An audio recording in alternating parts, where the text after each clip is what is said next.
This is per Utah head football coach Kyle Whittingham at a press conference last night after that epic win against USC at USC to end their college football playoff hopes on a game-winning field goal, 34-32. Starting quarterback from last year, who tore his ACL on the Rose Bowl, Cam Rising, is out for the year. The same goes for tight end Brant Kuithe.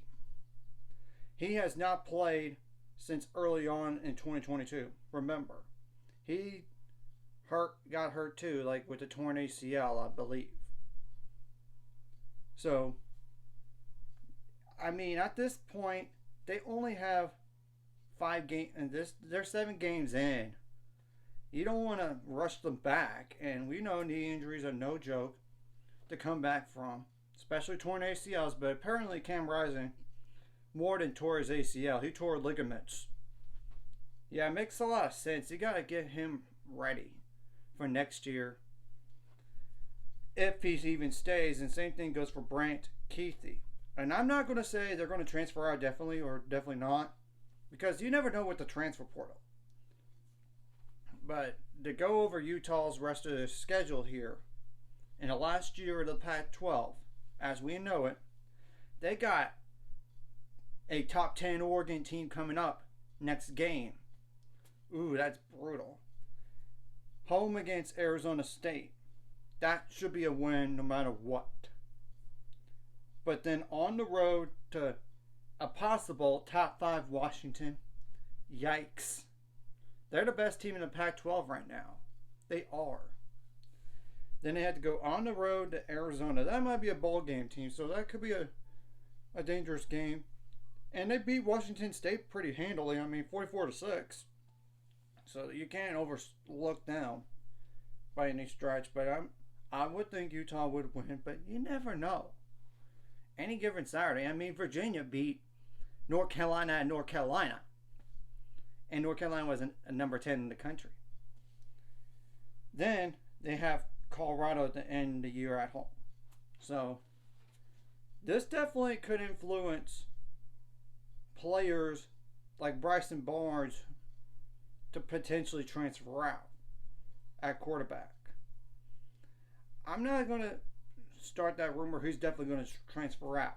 But you got to keep that in mind now, because look, it's the transfer portal and he could very well grad transfer somewhere else. Technically he could. He's proved himself to be a potential starter somewhere else, not just at Utah, but somewhere else.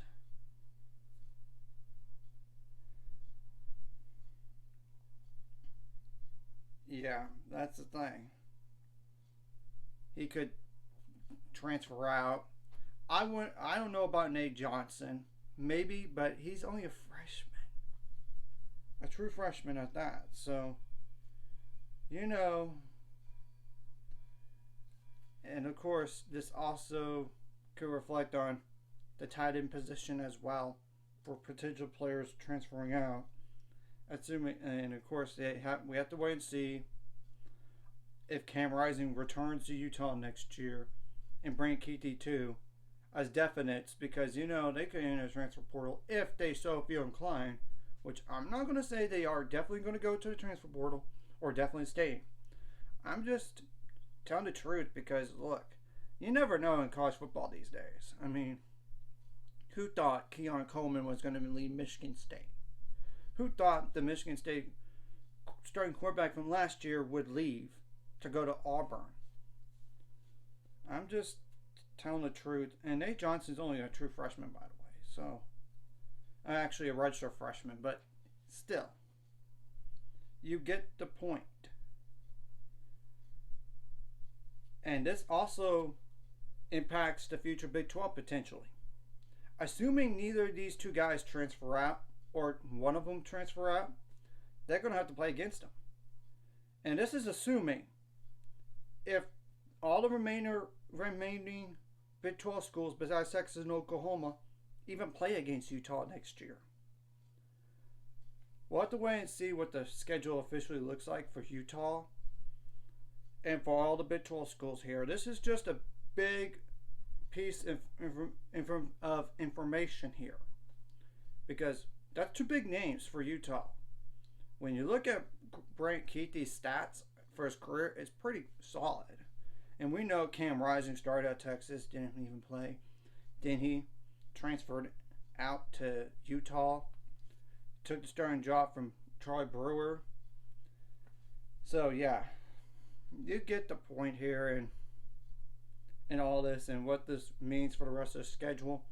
And honestly, it does make sense not to play them at this point, because you're going to enter game 8, and you know redshirting a player is like 4 games or less.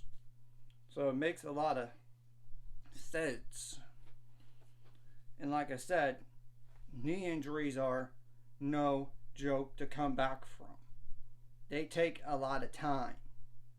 They can take a lot of time, and it's not like an instant fix. No. And the last thing you want to do is rush a guy from a knee injury to re-injure himself. And you got to think about the pro football careers for both of these guys. Do you really want to ruin their pro football careers potentially? No, they have to do the right thing. And I think they are. So, anyways, if you like this content, like and subscribe, and see you guys later on the road to 600 subscribers. Of course, the ultimate goal is like 1,000 or more. Because you know you can make money off of when you get 1,000 or more. Of course, liking the video, commenting the video, sharing the video is much appreciated. Of course, liking and commenting also helps the YouTube algorithm so more people see it. And hit the notification bell as well if you are subscribed and you haven't hit the notification bell. Of course, if you're watching and not subscribed, subscribe. And I would greatly appreciate it.